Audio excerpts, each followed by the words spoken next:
Hello, America. This is your Uncle Sam, standing true for the red, white, and blue. I'm excited. It feels like freedom today because it is Dr. Martin Luther King Jr. Day. This is one of the greatest days of the year, dedicated to the life and the memory of one of America's greatest heroes.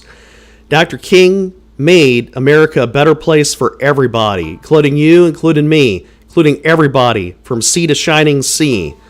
Now, I want to encourage patriots out there to listen to a little bit of the bio of Dr. King. But before I go into that, I want you to know Dr. King was a much more intense figure than most people realize.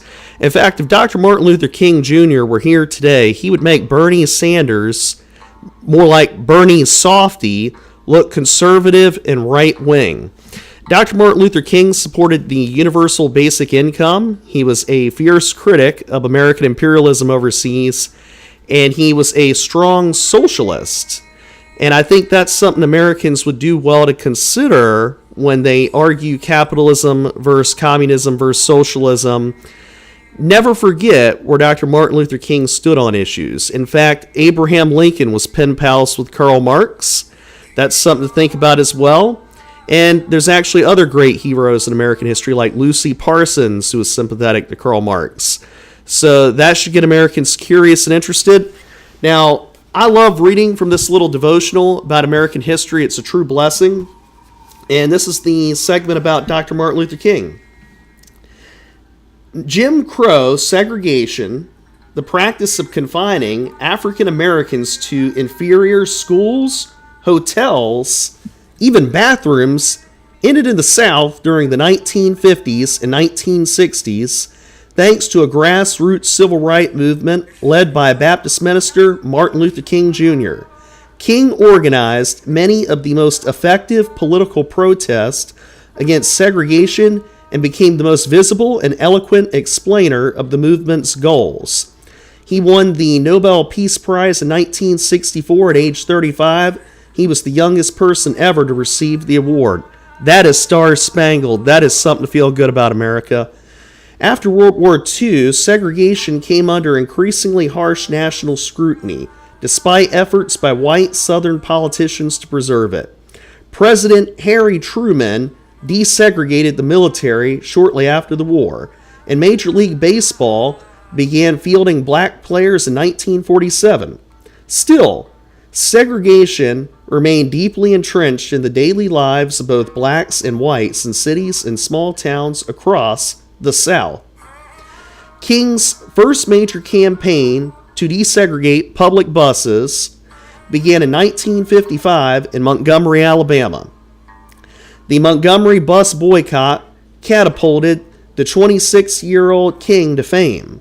He appeared on the cover of Time magazine in 1957 and later chronicled his successful protest in his 1958 book, Stride Toward Freedom.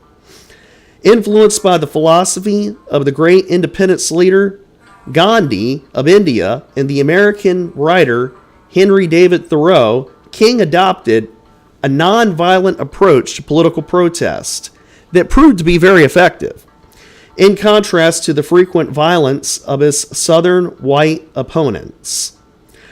Aware of the dangers he faced, King said, "If physical death is the price that I must pay to free my white brothers and sisters from a permanent death of the spirit, then nothing can be more redemptive."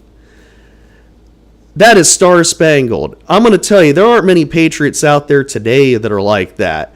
And everybody listening right now would do well to try to emulate Dr. King as often as possible and to be more like him daily. As the civil rights movement began to defeat segregation in the 1960s, King expanded his political agenda beyond civil rights to include support for anti-poverty programs and opposition to the war in Vietnam. However, on April 4, 1968, King was murdered at a motel in Memphis, Tennessee.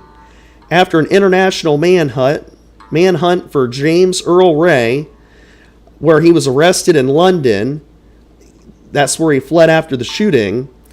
So in 1983, President Reagan signed legislation creating a federal holiday in honor of King's birthday. It has been observed annually since 1986 on the third Monday in January. near King's birthday of January 15th, which is today. The only other American to be so honored was George Washington. Now that is truly beautiful and truly wonderful.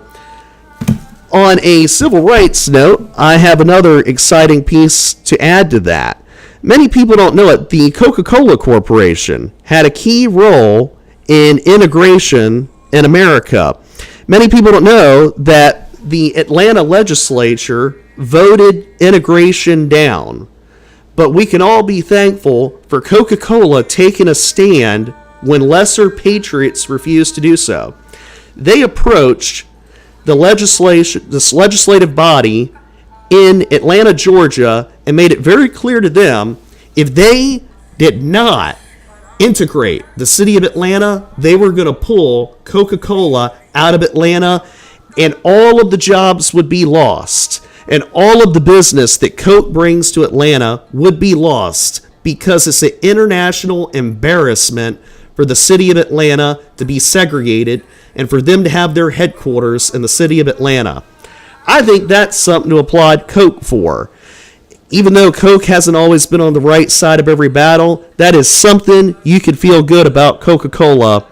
Anytime you see Coca-Cola, remember that. Feel good about them for that reason right there. Dr. King truly was a blessing to America, a blessing to you, a blessing to everybody. And I encourage you to stand true for the red, white, and blue. God bless America. God bless you. Man up, woman up. Tune into the offensive. Happy Dr. Martin Luther King Day.